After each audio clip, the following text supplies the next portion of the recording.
things that I promised that I will do is basically we would discuss the issue of racism in Trinidad and Tobago. And what happened is that, quite frankly, time is so limited that, well, what can I tell you? Let's run through a few issues and let us be very frank.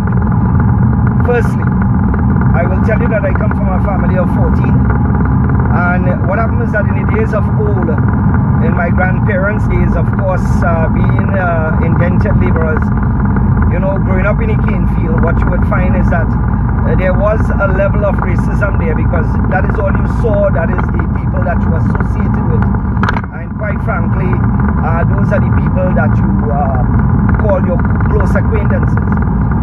The problem is that in Trinidad and Tobago right now, politics have divided both sides. You have people on the PNM side, and you have people on the UNC side. But I want to just tell people that I am 100% Indian, right?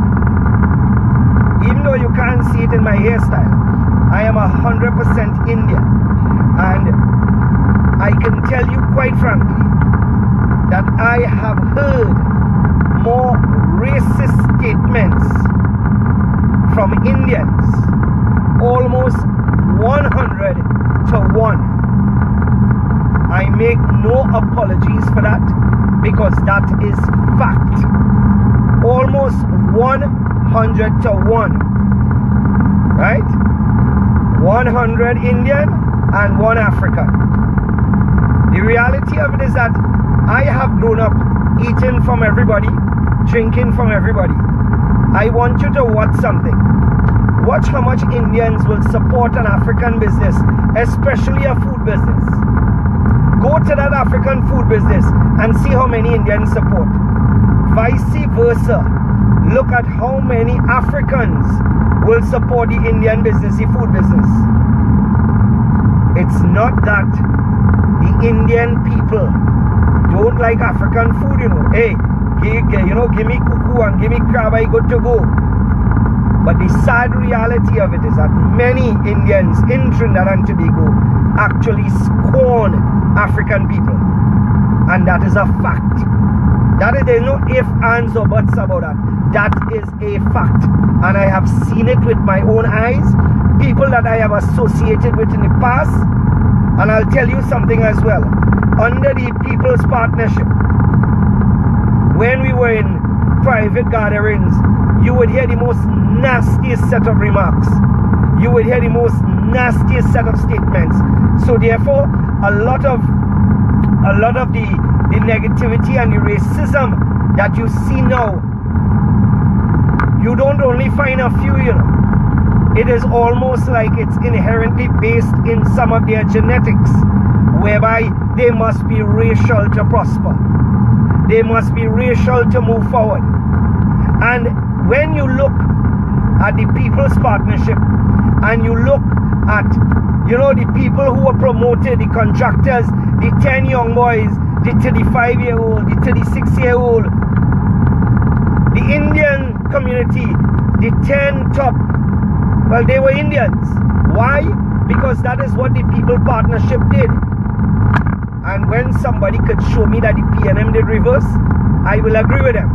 But under the PNM, you had the Junior Sammys, you had the Kosals, you had the Siram Brothers, and you had Harry Prasad and Sons. You have all those companies which did well. So we have proof that the PNM, in most instances, never attempted to hold on the Indians. But on the other hand, when you look at prime positions, when you look at the people who benefited the most, it was the Indian community. And why did they benefit the most? It's not because they didn't have, It is simply because, and as I said before, I am Indian, so I can make the statement. It is because, sadly, many people within the Indian community, the sad fact is, too much is never enough. And I am telling you, as a living example of seeing this and hearing this almost on a daily basis, so I know what what I am talking about. It is not a myth. It is a fact. It is a fact.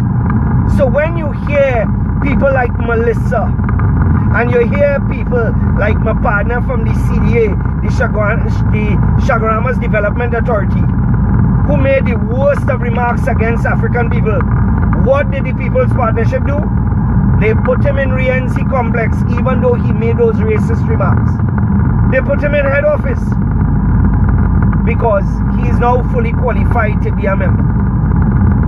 So this racism that we continue to see, I want you to understand and understand clearly that 99% of it does not come from people of African descent. Sadly, it comes from our own Indian people. And I have seen it. I have seen it. I have lived it. I have people come into my office, and because I am Indian, they feel comfortable, right? Telling me, boy, you know, when they come here, you should charge them off for parts. And I have actually run those people out of my office. But it's going to continue once we have people who want to be members of parliament, who want to be big Sawatis, who want to, you know, promote their own agenda. You will have those people who will continue to take Trinidad and Tobago down. And again, let us look at another thing. How many Indians do you see on Emancipation Day? How many Indians do you see on Emancipation Day wearing a kurta or a dashiki? How many? You could count them with one hand. But on the other hand, how many Africans do you see on Indian Arrival Day with their kurta and with their shalwars? Endless. You can't even count them on your 2 hands and 2 feet. Alright? My son is next to me. And he agrees. He agrees that the African people, even when it comes down to marriage, the Africans will readily accept an Indian any day. Any single day, they will accept an Indian. But the Indian family, in most cases, will never, ever, ever, ever accept the African, because they consider that the African people are a lower class. They ugly, they black, they dotish. That is what many Indians think. And that is the mentality. And like I tell earlier, I hit in the square. I don't care who vex. I don't care. Because I have seen it. And I continue to see it. I remember when I decided to support the PNM. The amount of nasty racist remarks I got, it was sickening and disgusting. But not only that, in the car park where I am parked right now, right, we facilitated parking here, and we received some of the nastiest set of comments, not only about who I support, but against my religion. But you don't blame an entire community for that. You blame the stupid people. You blame the idiots and the racists who continue to provoke and promote this. So my friends, we have a choice. Either to allow the 10 or 20% who are ingrained with racism in their very genetics to take us down a particular road, or we can change it.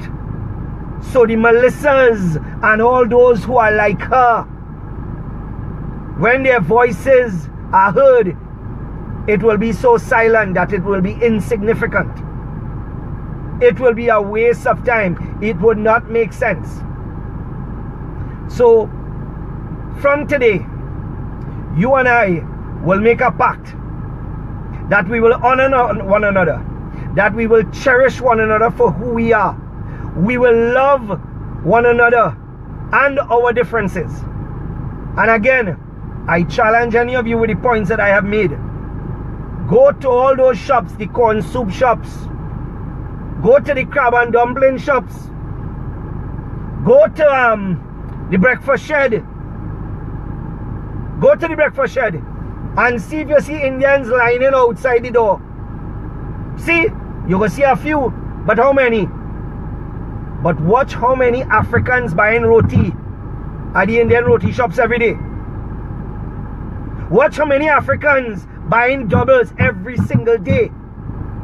And then all they want to turn around and call these same African people nasty, dirty, all kind of nasty names. Look, all they give me a blasted break here. The fact is that enough is enough. And a lot of Indians in this country need to wake up and smell the coffee.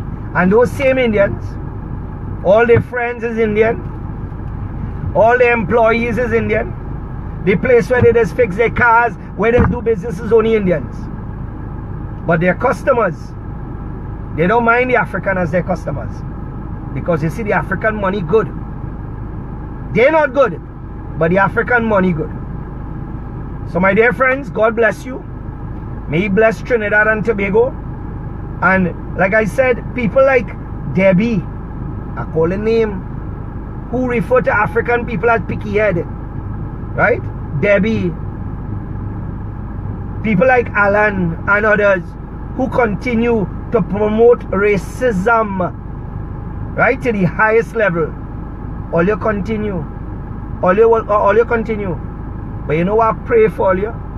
Right? What I pray for you? All you hate Africans so bad?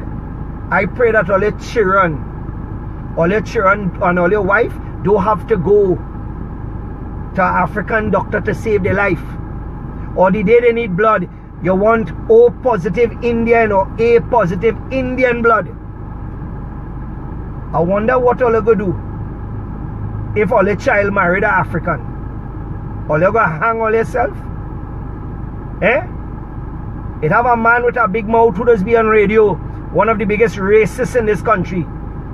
His daughter had fallen in love with an African man, and the family disowned her and she hung herself. She killed herself. All you know who I'm talking about. All you know exactly who I'm talking about. I remember a former minister of government. I used to refer to him as Big Belly Atta. But now he gone and take bariatric surgery now. Right? And one is that he can't buy a proper suit. I asked him on air, what would he do if his daughter married an African? He could not answer. And that was a former minister in the PP government.